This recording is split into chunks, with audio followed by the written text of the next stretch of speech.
Welcome back, everyone, to the Mom with Moms podcast. We are here at the tail end of January. January is a long month. It flew by for me. I think I talked about this last week a little bit, but at the same time, it does feel like you pack a lot in. It's like a long month and, you're getting back into the groove of things. You have goals and resolutions, whether or not you've let them go by now. I think I'm kind of halfway. I'm like, let some go and some that are are sticking to it. So, but exciting things ahead. We're looking towards spring, summer, planning lots of events here at the Mom with Moms, and also working on getting our summer camp guide out, getting our spring fun guide out, working on a couple events we have this spring. So lots of things in motion, really exciting time in 2024 now.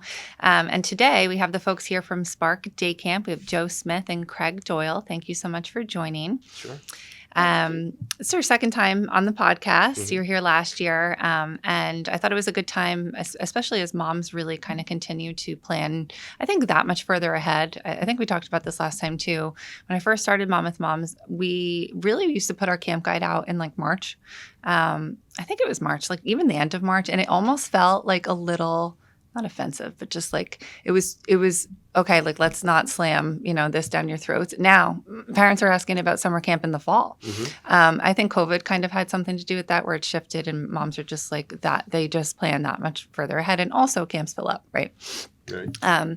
So you are in the midst of, trying to figure out, maybe you have a child who is, in a different age group now, and you're looking to sign them up for summer camp. You're not sure which one. It's a big decision, right? You trust the school that they go to. You really like their school, but you don't know where to send them for camp. You don't want them to be miserable at camp all summer, right? And you also have to be, cognizant of what it offers, right? And where your money's going, because it's also an investment in your child. So we are going to break down some questions that you should be asking and keeping in mind as you're going on camp tours, as you're researching camps in the area. First and foremost, let's tell me a little bit about, for those that don't know, where Spark Day Camp is, and what the history is of your camp. So Spark Day Camp's located at the Middletown Sports Complex, and everybody always asks, is that the place with the ice rinks? Yeah. So yes, we have the best air conditioning every summer. But Spark started literally just over 3.5 years ago. Yeah. As an idea, as a concept, and I don't remember whose bright idea it was to start a day camp in the middle of a pandemic, but we did, and it was just about getting the name out. And Spark had about 50 campers a day for 8 weeks, and it was very small, intimate. It was great. It was a great start. The following summer in 2022, we had over 300 registered, and last summer we had over 400. So where Spark is today, numerically in terms of registration, and this isn't the end-all be-all for us by any means, we weren't at these numbers until the end of May last year. So I think that speaks to and I don't want it to be a commercial for Spark, because I'm just generally interested. We're generally interested in what parents should look for in a camp. Yeah. But I always chalk it up to the experience that our staff provides. Yeah. And how picky and choosy we are at who that staff ultimately is. Yeah. And also just the programs that you offer, the activities that are given to the kids,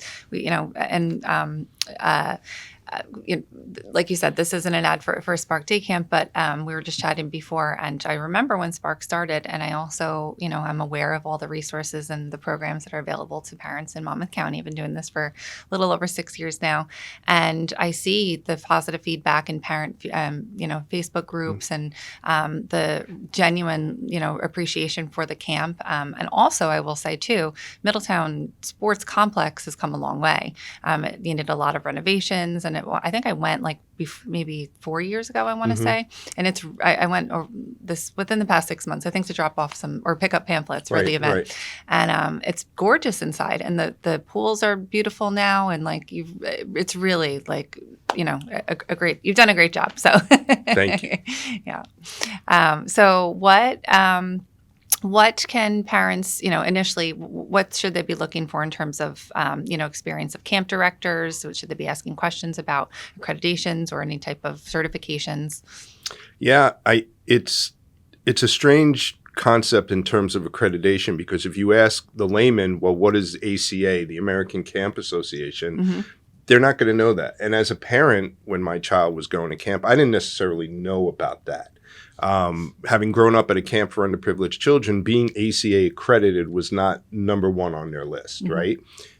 But ACA accredited, the binder is about 6 inches thick, and it speaks to everything that you could possibly do at a camp, from having an equestrian program and what safeguards you need to have in place there, to your kitchen if you serve food, right? How your creative arts program should be, and all the signage you need at your pool.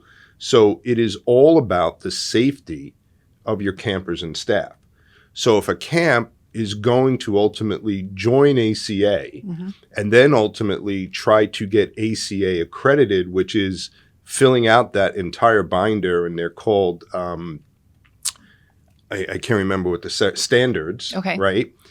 And then you get inspected by other camp directors, and you pass that inspection, it means a lot. And it means more than just putting ACA's logo now, which you're allowed to do on anything that you print or put online, but parents should look for and only send their children to ACA accredited camps. Oh, interesting. Okay. I didn't know that. Yeah. Wow.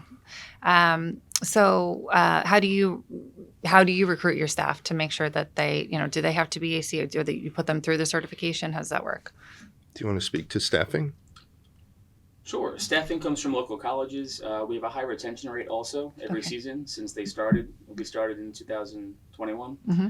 and they just keep on wanting to come back. They are college age and older, so they are more experienced in what they would like to do, education, and It's a little, more experience with our campers. We Okay. have division heads who lead their kind of group of counselors, Mhm. and they are those school teachers or educators that do this year round. Got it. And Okay. then you have those, the campers are with those counselors consistently, that the same counselor for the full time that they're there. So they build that bond.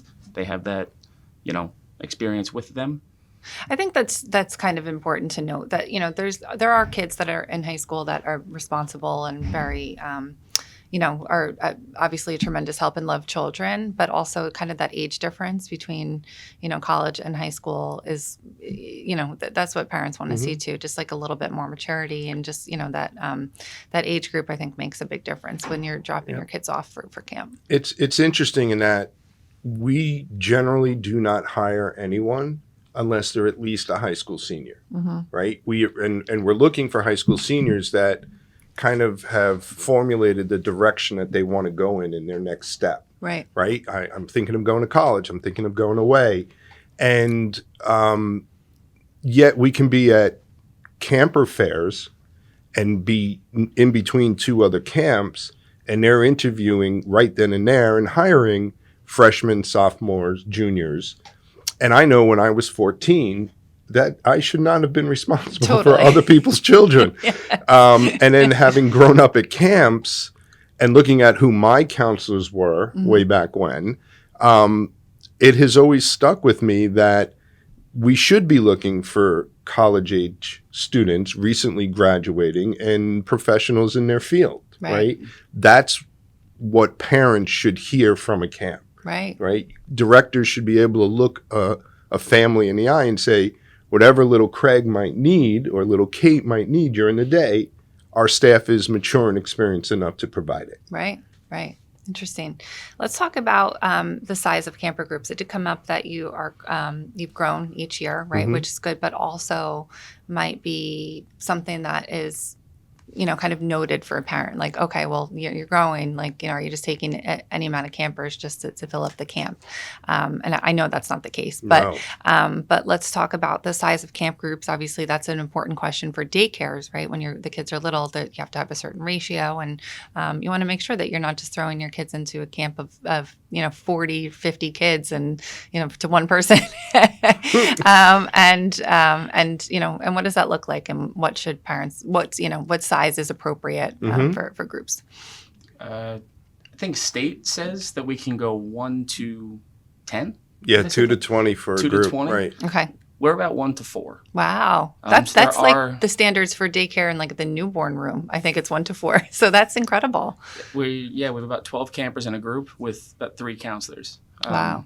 And that we do like to keep those ratios small, to keep that benefit of the program and keep that going. And those campers get the best experience for the season and their needs are all met. So what is there different, is there like like one camp group has maybe like a senior director and then each like a helper kind of? Or? Yeah. So as we go through, at least for us, we have about 40 hours of training and orientation before campers set foot, right, for the summer. During that time, we're determining, even though we always ask, what is your age preference to work with from a potential staff person, determining what age group they really should be with and who their co-counselor should be. Okay. And yeah, it's great to put somebody who's been with you for 3 or 4 years with somebody who this is their first summer, right, at a camp. That could work one of 2 ways, and usually for us it does work out well because we've been very fortunate with the staff that we have. But you started it with another question, and I want to address that. Without a doubt, there are camps that have room for 500, and they're going to try to get to 1,000. Right? And it's great, and you may be able to fit that 1,000 when it's 85 and sunny. But what are you doing with all of them when it rains? Do you have the indoor facilities to keep programming going? Right? To transition from one activity to the other, or are we just sitting indoors and waiting for the rain to stop? Yeah. Right? So I will tell you that philosophically, you should never want to dilute your program. It should never stop. And we do get asked this on tour, do I have to come and pick my child up if it's starting to rain? And at the end of the day, right? Like camp is still going on. Creative arts is indoors. Performing arts is indoors. Wood shop, all of those things, which you can also do outside, right? But the program has to keep going. And if you ultimately determine, and it can be determined for you by the local municipality, that your program should only have, just to use round numbers, 500 campers. You shouldn't try to get to 501 for any particular day or week. Right. Yeah. It's interesting that you said that because when my son was growing up, he always went to like rec camp, and it was a great program for him at the time. I was like a young single mom, so it was affordable, and it was 9 to 3, which at the time for the price, I think it was a great program. But if it rained, Right. I had to go pick him up, Right. and I was always like I'm like kind of just waiting like on pins and needles all at work. Not only having to scramble because normally I couldn't get off of 3, I was off at 5, so it was always like, can you pick him up? Can you pick him up? But on top of that, if it rained, like I'd have to go get him at noon or whatever. So, and especially if it was like, if there was thunder and lightning, then it was like, that was it. It was done for the day. So. And you're checking the forecast the night before. Totally. Right. Yes. Yeah. Yeah. Those were not fun days. So who leads, did the campers, the directors in each group lead the activities, or do they go to, how does that work? So Craig is right in terms of our ratios, but we try throughout the day to increase them, right? So if every, let's say, 3rd and 4th grade boy and girl has at least 2 counselors in their group, they also have the division head, who for us is generally a teacher, who is working with parents September through June, and this is what they want to do July and August. Okay. And they're rotating to their groups, increasing that ratio. We've philosophically thought that it's best to not rely, so to speak, on the talent of your counselors to run an activity, right? Because your counselors may be amazing athletes. They may be extremely artistic. And if you send them to soccer or you send them to creative arts, you're kind of lessening the experience for the campers if that's not in the wheelhouse of your staff. Right. So 90% of, at least for us, I can't speak for others, of the activities that our kids go to, an adult is waiting for them to run that activity. And this is part of the expertise of that adult. Right. Well, Right? that makes sense. Yeah, I mean, 100%. Everyone's not good at everything, so Right. And it's probably fun too for the kids to like look forward to. They like their counselor, but at the same time, it's like a new activity and someone else is running it, and they're probably getting a lot out of that experience. Right. Yeah, the projects turn out to be incredible. Right. Oh, that's great. So ask for who's leading the activities, what Mhm. activities there are. Let's talk about pools. You have a pool. Not all camps have pools. Right. But are there studies about like, sending kids to camp with a pool versus not? I know you have like the immense knowledge about the studies about camp. So. Yeah. So I think it's a rite of passage. And if we sat with, if you had a focus group of parents, right? What are the staples activities that a camp should have? Mm-hmm. Swimming and creative arts would always come up. Right. Gaga would probably be tied for first. If you don't know what that is, It's it a has newer nothing to do with thing, the singer. It's actually been around for so long, but look up Gaga for camp and they'll see it, right? But at the end of the day, millions of children have learned how to swim at camp, whether it's a rec program that's fortunate enough to have a pool, right? Or a day camp or an overnight camp. And then it's a matter of, okay, you have these pools, how do you staff them? Mm-hmm. Is your staff both in and out of the water? What if my child doesn't feel like going in that day? I love this question. We get this all the time. Do you force campers to do any activity if they don't want to do it? Well, of course not, right? And then you have to be smart about the alternatives. But at the end of the day, if you have a pool and you can use it and you can teach people how to swim or teach them how to be stronger swimmers, that's a home run for a camp. Totally. So there is strengthening lessons available. Mm-hmm. Okay. I love that. Yeah. Because, my daughter's a strong swimmer, but I think you could always get better. Campers always think they can swim better than they can. Right. Yeah. Absolutely. So that's interesting. So you provide swim instruction, and is that included in the tuition? Yes. Oh, it is? Yeah. Oh, wow. That's really good value. And they get to swim twice a day. So the first part being a swim instruction, second half being that free swim, and just naturally being in the water, they get to, they pick up their skills and their confidence. But that swim instruction definitely is, I think, a comfort for most parents when they send their children to a camp with them. Right. Okay. Mm-hmm. Let's talk about what you would need to bring to camp, right? So change of clothes. I'm sure that, I don't know, I'd be guilty of this, like forgetting to send in like another, I don't know. My daughter's usually pretty self-sufficient, but she's, but she also like knows that like I'm always doing a million things. So, so I'd be the one that's like dropping off sunscreen again because I forgot to put it in. Do they need a change of clothes throughout the day? What do they need to come to camp with? Yeah, for us, we always tell families, if you forget anything, it's because of our swim program, it's always 2 bathing suits, 2 towels, and ultimately, the most important thing you can send in is a refillable water bottle. Right. Right? And you can leave everything else out. You guys are going to have like a stockpile of Stanleys in the Lost and Found this summer. Every year. Every year. No, but this year I think it's going to be like exacerbated. Yeah. Every kid has the Stanleys. I had to get like it's a side note, but my daughter, she's 9 and she wants the stand. So she got one for Christmas. It's so ridiculous. I'm like, why am I buying for Christmas? So then she had the straw one. Right? That spills. Okay. So her teacher says that she's not allowed to have the straw because it spills. And they have Chromebooks. I'm like, I understand, whatever. But I'm like, I just freaking spent, So we got the one that's enclosed now. So now she has 2 Stanleys. It's like, it's completely out of control. And she has one on display in her room. SNL just did a skit on Stanley's last Saturday. It was hilarious. And they said, and it doesn't leak. And she turned it over and all this water's coming out of it. I know. Yeah. And it's like, it's carrying around like a mini, it's so heavy. It's very funny. Yeah. And you should see it with the kids. They're all like walking in there. It's like, they're little, Such a status thing. Right. It's so funny. So I love it. So yes, be prepared for that. Transportation, that's a big one. I always ask that in any of the camp guide participants for Mom with Moms, especially, just the convenience, right? And also for the parents that maybe the camps, you see the value in the camp, but it's like, okay, well, I don't live anywhere near Middletown, right? So what does transportation look like? How far does it go? For us, we try to pick up probably no more than about 25 minutes away, give or take, right?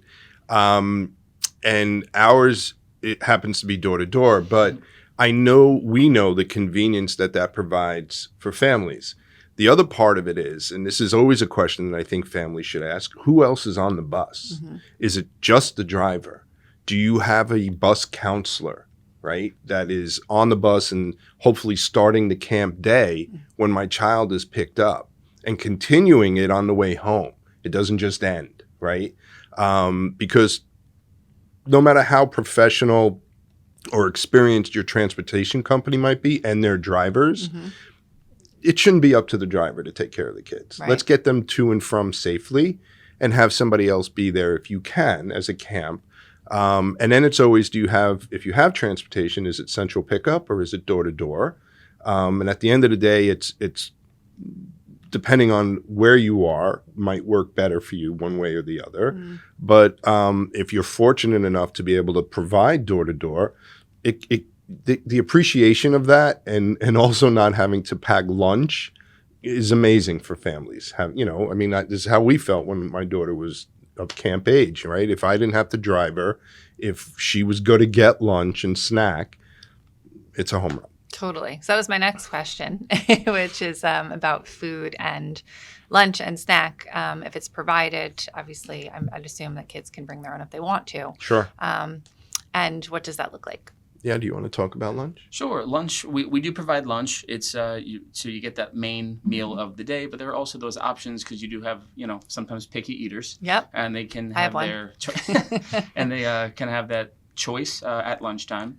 And with snacks, we provide snacks throughout the day. Parents are more than welcome to send in, a snack, but who doesn't like that cold treat at the end of the day? Totally. Every day. I know. My daughter, this is also a very ridiculous child story. Last week, we were in my pantry getting ready for school, and I said, do you want goldfish? We had goldfish. And she said, no, I just buy that at school. I said, oh, well, we pre-buy it here. From the machine?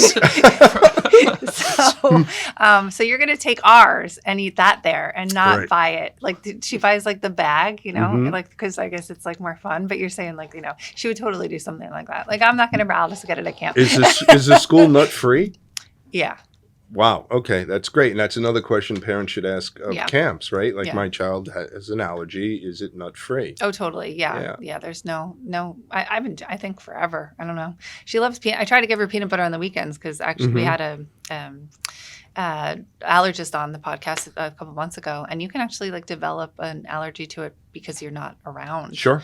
And he had a colleague. They went to Doctors Without Borders. They were in Africa, and he went to have a peanut butter and jelly sandwich. Not the allergist, but his colleague, and went into anaphylactic shock, not knowing that he had a palate. So yeah. Wow. So crazy. Anyway, but but the other part of that is often as parents we don't know what our kids are putting in their bags. Yes. Right. Oh, so okay. We've had campers show up with peanut M&Ms, right? Not for a commercial for M&M Mars, but and completely innocent, right? Because we provide snacks all day. This is just what the boys thought of and wanted and saw it before they left and grabbed it, and mom or dad didn't Probably know. didn't see that. Yeah. No idea. Yeah. Right. So as camps, you do need to check that. Oh, totally. Yeah. Oh, that's great to know too.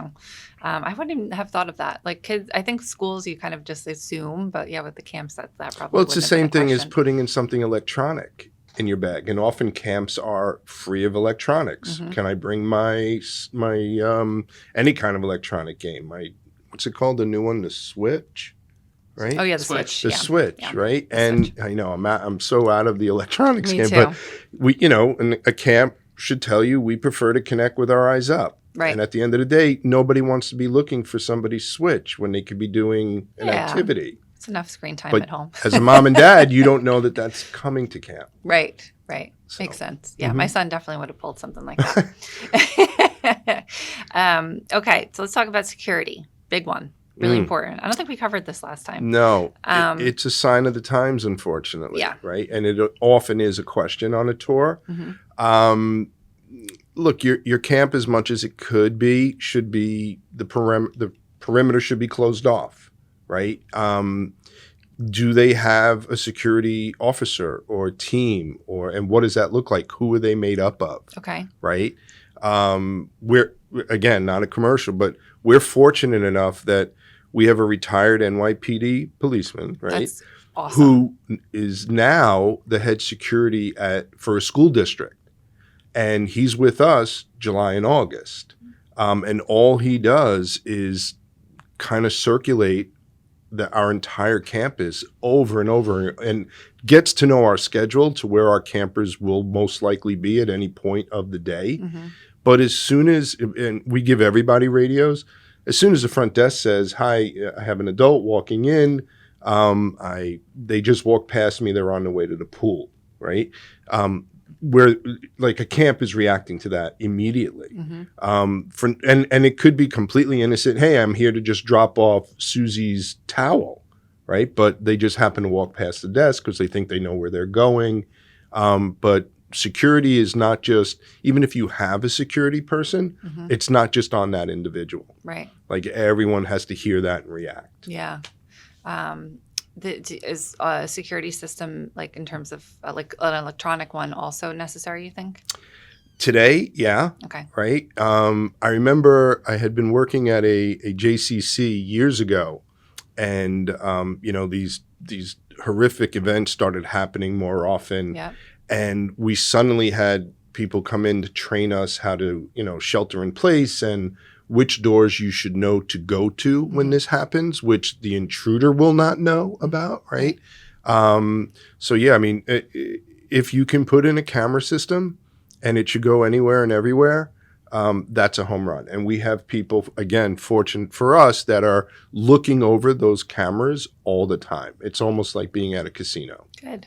I learned recently, I don't think it applies to camp, but maybe I'm wrong. There's actually a grant program through the state that you can install a security system for the schools, and you get the grant money from the state. And believe it or not, a lot of schools don't take advantage of it, which is interesting. So I think we're like working on helping to spread the word for that. Yeah, I wonder if they even know. Yeah, exactly. Right. So talking about a security company who's going to come on and talk about that and how they've worked with some districts, because like you said, there's so many things out there that it's just you don't know what you don't know. Sure. So that's good to know, and also really important to ask. What about first aid? Let's talk about first aid. Kids getting hurt, bee stings, all kinds of fun stuff happening throughout the day. Doesn't happen at camp. Doesn't happen. No. Do you want to talk about first aid? Counselors go through a 40-hour training in the beginning of the season. CPR, first aid, basic first aid is always a part of that for every staff member that's in a group. Okay. We have EMTs that circulate the camp that are also counselors. So every part of camp is covered by an EMT for simple basic first aid needs, as well as a health director and or nurse that is on site too. So Wow. all first aid needs are met. As Joe mentioned, we do have that walkie-talkie, communication system. So, camper might, whether it's that psychological triage of just wanting a hug from the camp nurse mom, or, that bee sting, like you said, that, doesn't happen. Right. All needs are met first aid wise. Are you allowed to? Do you have an EpiPen? Are you allowed to administer it? It follows the camper Gotcha. that needs it Okay. throughout their day. Each of the groups should have, I guess, a to-go bag, right? And that bag should at minimum have a first aid kit and anything that any individual camper might need throughout their day, including the EpiPen. But if you have a camper that you think is going in anaphylactic shock because of a bee sting, but didn't know that they would have that reaction, you're allowed to administer it? Sure. Yes. Oh, interesting. Absolutely. Okay, so we covered that. This is interesting, bullying and harassment policies. I would never think to ask that, but it's also, bullies are now what are they? Internet trolls too. It follows you home. Oh, and also let's talk about phones at camp. Are they Right. allowed? No. So that's probably a big part of the bullying and harassment. Yeah, and it's weird because I've been at a camp, an overnight camp, where during the school year, one camper was basically setting the tone for the following summer with everyone who they knew would be in their group. Okay. Like, I'm going to run this group. None of you are going to, whatever they were saying. In terms of the phones, we don't even have our staff carry their phones, right? That's left in the car, left in the office. We are making announcement, and we tell them, bring a watch, but we're going to announce when the activity's over and the next one is starting, right? So they don't need that. So you communicate through walkie-talkie? Two-way radio, yep. Okay. The other part of it is I think every camp should kind of look into this, and maybe you already have somebody on staff, but we, our local school district, we bring in the woman who handles that for the district, and she's part of our training and orientation. What to look for, what kind of bullying is out there, because there's more than one, how to act instead of react, right? And look, it's camp, so we're not going to, and this is a philosophical thing for us, right? We're not going to have campers put their hands on a wall, get in size order, and walk in a straight line. We're going to walk together, get there together, but our counselors start learning who they need to stand next to, who they need to stand in between, right? Interesting. And once we learn that something is going on that has no place at camp, let alone the rest of society, right? Of course, we speak with that camper. And like I said, our teachers speak with that camper. And if it requires a call home, okay. What works during the school year with that family and that particular child to prevent that, right? And it's always an interesting question, at least for me, when a parent does ask, what's your bullying or harassment policy? And I always wonder, are you asking that because your child's been bullied, or are you asking that because your child's been accused of bullying, right? And if it's the latter, then how can we help him or her to not do that? Right. Because it's a, positive environment, and the experience, also may kind of change the camper's perspective and how they, treat and approach, groups, social groups, stuff like that. And so there's like a lot of underlying anxieties to that. How does that work at the, and I guess this is a blanket question that parents could ask, how, is the facility open to the public? And that also could pose maybe some type of security risk. Different camps are operated differently, but is Middletown Sports Complex is also a pool club, correct? The pool club during the week does not open until after 4 when the camp day is over. That never used to, this is new then? No, since Spark has been there. Oh, I didn't know that. Yeah, it was one of the first things that we kind of put in place, right? In part because of these security reasons, right? It's strange. I mean, Middletown Sports Complex is a huge hockey training facility, first and foremost. And we're trying to kind of fit the round peg of a day camp into the square hole of a hockey training facility, right? So the only other group that might be there when camp is in session is one of our own 4-day-a-week hockey camps, right, for various age groups. And they're usually run by celebrity hockey coaches, people who played in the NHL or played overseas and so forth. And that's great. But if their day is 5 hours, 4 of those 5 hours they're on the ice. Right. And the other hour they're having lunch or they're playing some sort of game, not when or where Spark campers are. And that's fine. And we have some of our campers who will go to that 1-week hockey program and be with us for 7 weeks, right? And that's wonderful. There are tremendous advantages of being at a camp that is only a camp. Yeah. Right? And this doesn't even become a question. What becomes a question is, how can people gain access into your grounds and your facilities even if you are just a camp? Okay. Right? So for us, not having the public there, although there are things that they could do if we did, we just don't have it until after 4 during the week. And of course, the pool club is rocking and rolling on Saturdays and Sundays. Yeah. And there's also great, well, this is a side note, but they offer great community, programs and activities like the movies at night and all kinds of stuff you do all summer. So it's very family friendly there, even, outside of the camp. Should you be calling your child during camp to check on them? I'm going to say no. I'm going to say bye. Well, that's a busy mom, right?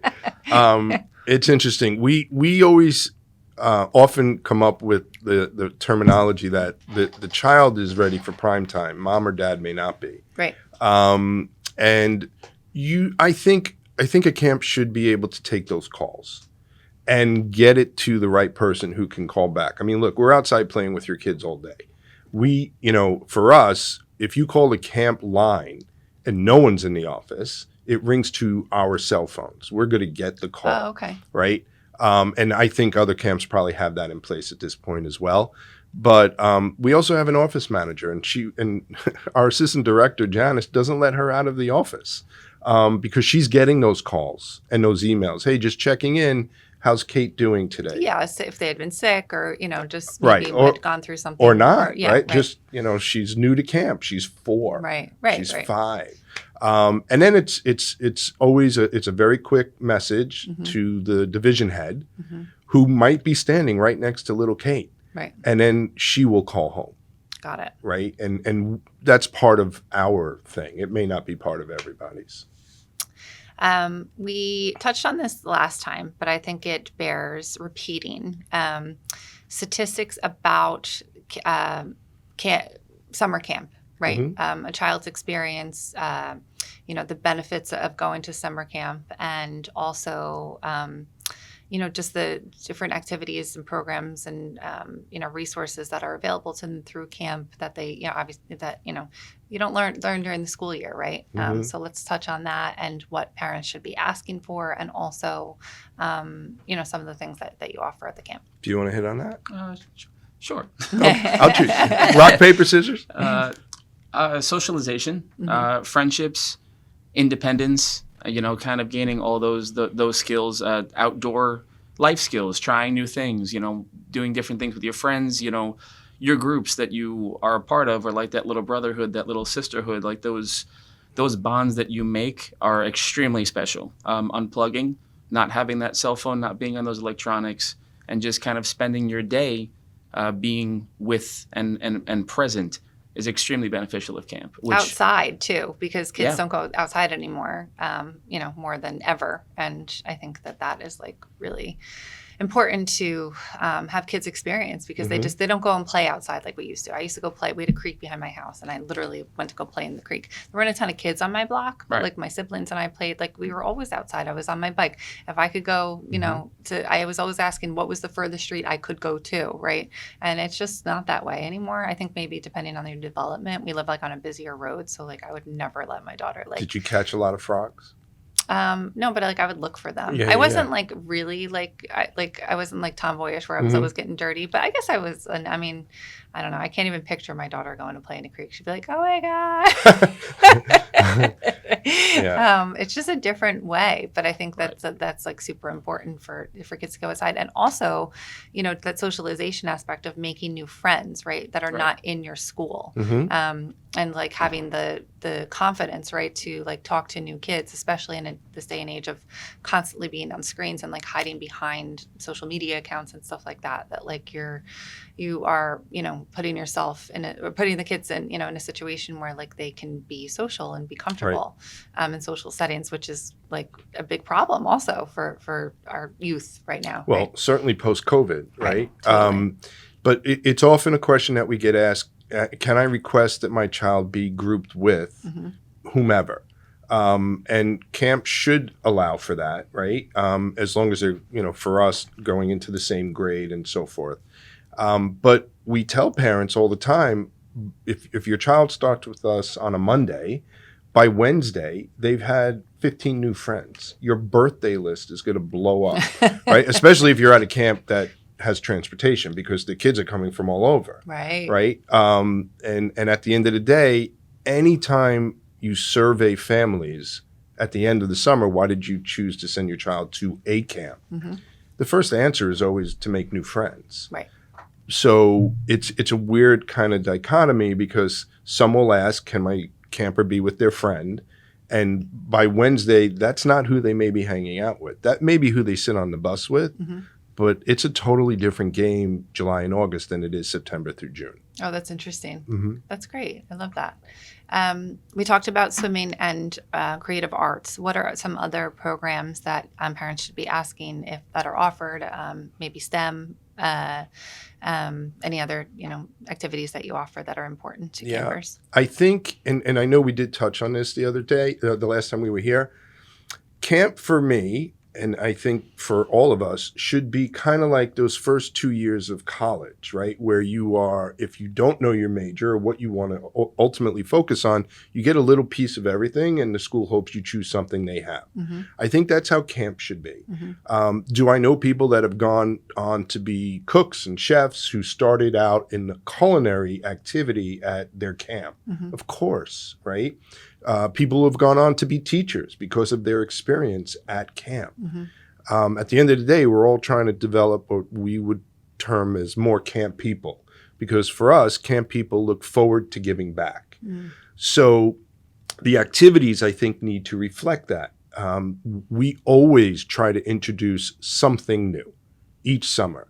So for us last summer, and I mean, the photos and the videos underwater are priceless, but we introduced scuba diving, the intro to scuba Really? diving. Yeah. That's cool. We brought in cool. the program from Rutgers. Wow. And she's amazing.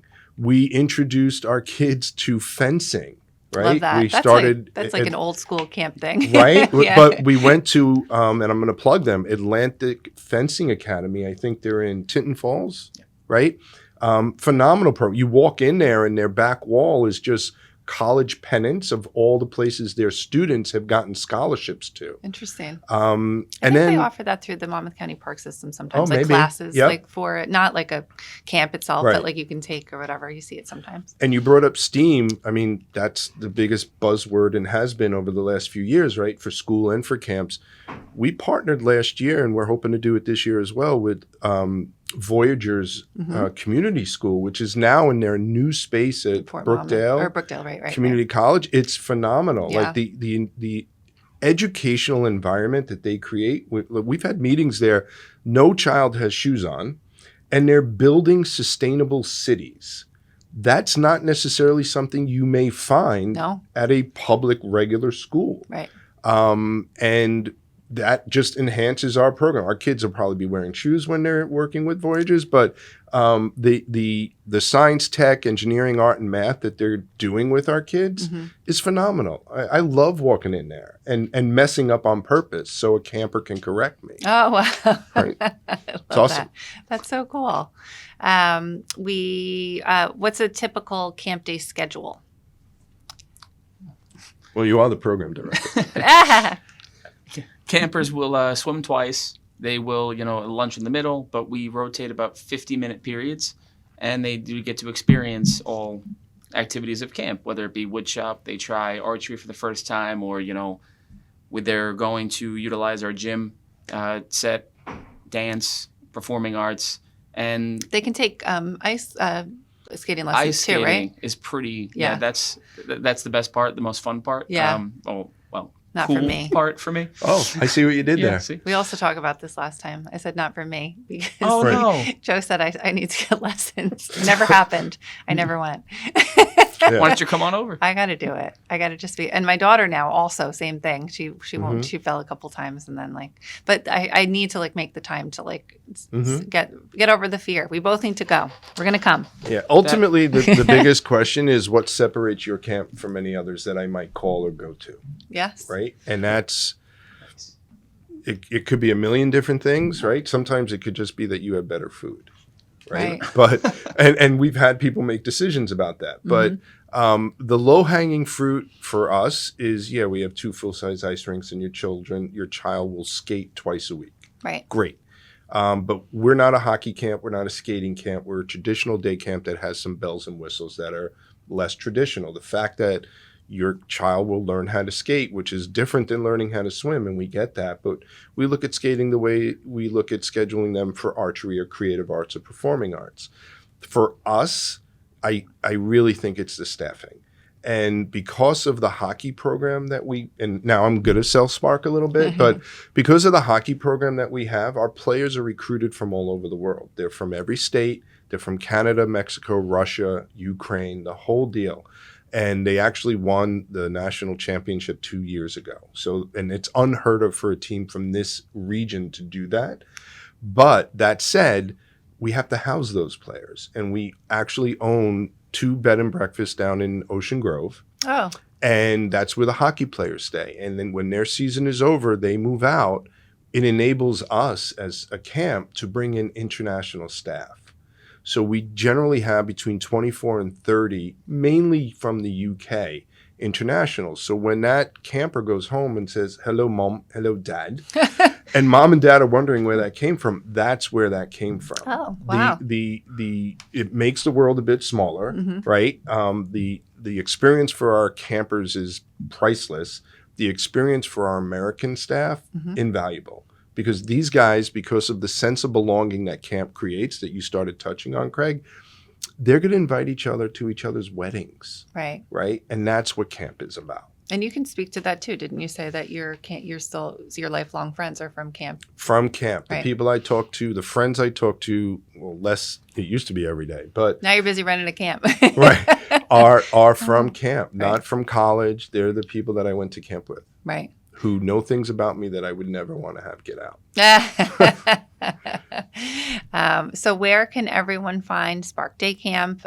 When does it start? What day this year? June 24th, Okay. and we go to August 16th. The only weekday that we're closed is July 4th. It's actually a Thursday this year. It's a weird week. Oh, Yeah, that's weird. very strange. And the other thing that camp, I think parents should ask is, when do you open registration? Right? Some camps don't open registration until February or March, right? They let that pressure build and they open the valve and there's a rush of people that come. For us, we open registration literally a week or two after camp ends. We allow our current families to reserve their spots, and then we open it up to anyone and everyone a month later. What is the capacity there? For camp? Yeah. I would say probably around 500. Okay. But that's not to say that you can't have 600 registered, but 500 who are attending any given week. Yeah, because they don't all come at the same time. Correct. Got it. And Yeah. everybody's schedule is different and changes and all that. Is there a minimum, like 2 weeks? Or 4 weeks for us. 4 weeks. Got it. And we often get asked why, right? For us, it's because, especially for new campers, it takes them a week or two to kind of get the schedule and figure it all out, right? And it probably takes another week or two to have those bonds, Yeah. right? They're making those new friends. Right. And for the staff too, like to bond with the children and have the flow, right? Of how it all. Absolutely. So, they know the kids and it's not like an adjustment at all times, I guess, right? Right. Right. I mean, and the other thing parents ask, do you have any trips? Are your kids? I want my child on this property the whole day. I don't want them off, right? And that's important. And then you'll have other families who are just like, do you go on any trips? I'd love for them to go on trips, right? And I think it's different for each camp. I think that's based somewhat on your property. Can you handle all these campers, or do you need to send them off? Which also enriches your program a bit. But sometimes that's a philosophical question. Interesting. So what's your stance? For us, look, we became very much affiliated with another camp that since has closed, that basically had 2 campuses, and the boys would start at one camp and the girls would start at another, and in midday they would switch because the campus alone, each one of them couldn't handle everyone all at once. And they would go on day trips every day, different age groups, right? Yep. For us, certainly our pre-K and K stay right where they are. We bring entertainment in, right? And that's another thing. Camp should do special things throughout the summer, whether it's carnival or the lizard guy, there's a plug, right? Or the magician that's coming in, or color wash. Don't tell anybody that we have it. It's always a surprise. But and then it's like, for us, we partner with a local archdiocese church that has school for every age, except high school now. And we take, for 1st through 6th grade, a different age group over to St. Mary's once a week, just so they kind of get used to being able to go off camp, right? We take a piece of Spark and bring it there. We use their outdoor fields, their indoor gym, their stage, and so forth. We have a teen program, 7th through 10th grade, that are off camp at least 3 or 4 times a week. Okay. Because they should be, right? This is where that independence kind of comes from. And there is an aspirational arc. When you start getting into 4th, 5th, and 6th grade by us, you can't wait to be in the teen program. And the teens have a little more, shall we say, freedom and flexibility in their program when they're on camp, right? And they're also our little helper elves for some of the stuff that we do, and I can't give it away what they do for us, but it makes everybody else wonder, where did that come from? Oh yeah. I think Yeah. you told me about this. That's very cool. Yeah, What are the ages starting at? pre-K, 4 years old. So yeah, okay. So past then, some camps where they're like 2 or 3 and they have to be potty trained and stuff. So you're kind of just saying 4. That's okay. That makes Yeah. sense. As soon as they're able to walk through Disney World, they can come to our camp. Okay, got it. And then up until what age? Entering 10th, 14 years old, Okay. generally. Yeah. Great. And then have you had, well, I guess you'll see, right? Maybe some campers that'll apply to come work for you in the coming years, right? Yeah. Again, philosophically, because we've put into the program kind of a skip a year, right? So in that 11th grade, that would be the only way that I think we would entertain, but they wouldn't be part of our quote unquote ratio. We'd have them shadow. Okay. And then in their senior year, they can come and work. Right. Okay. Yeah. I love that. Is it sparkdaycamp.com? Okay. Yep. Spark Day Camp on Instagram. Yep. And also through Middletown Sports Complex, you can find Right. information there. It's all under one roof, right? Under one roof. Yeah. A lot of fun things happening this summer. So June 24th, you can register now. And then also, like I mentioned, I do, my best to make sure that all the activities that are happening at Middletown Sports Complex are on our website. Thank you. But you guys offer like really cool stuff throughout the summer. Like I mentioned, the movie nights. You do all kinds of like fun things at the pool at night too. People can come learn to skate throughout the year. Yeah. Right? Ice skating in the summer. Yes. So there's a lot happening there. So make sure to check the website and also check our site for all kinds of fun things happening if at Spark Day Camp and obviously at Middletown Sports Complex. Thank you so much for joining. This has been very informative. I love this. This is hopefully moms will take some little tidbits and apply it to their search this year, and they'll join you at camp this summer. Coming up, we have our summer camp guide is coming out. Like it was supposed to be the first week of February, but it's going to be the second because it takes a long time to gather the assets from the camps. That's always why things are delayed because everyone's busy. So in the coming weeks, you'll see all the summer camp guide stuff coming out, so you can start researching and making your choices if you haven't already. And then we have our Valentine's Day guide out right now. You can check out all the different restaurants in the area to dine with or sans children, and activity ideas to make it a family day. We also there's lots of local events, Galentine's Day, all kinds of vendor markets and stuff. So it's kind of, there's a lull in January, but then things start to pick back up and there's fun things happening. It's a stretch doing the weekend roundup on Thursdays in January. I'm like, I don't know what you guys can do, but I'm trying to come up with something. There's not a lot going on. I always put the ice skating, but yeah, there's not too much. And then we are working on announcing our spring festival. I can't give you the date yet, but we do have the date solidified and the venue, which it'll be back here at Bell Works. So that's coming soon. Check back for that. We have lots of fun things planned. We'll have Touch a Truck again. We have all kinds of Mother's Day treats in store for you. So check back with us soon, probably like closer to the end of February. We'll have all of the information for you to register for that. So we're excited. And then again, our summit, which I keep telling you that I'm going to come back on the podcast and talk about. So we'll have that for you in February as well. But you can always check out our site. We have tickets now available to attend and a preview of all of our speakers, panelists, and all the fun things for working moms that day. So as always, check for that and more on themomwithmoms.com. And we hope that you can look to us for the best resources, activities, events, and everything happening in Monmouth County this year. Thanks, everyone. Have a great day. Thanks, Kate. Thanks, Kate.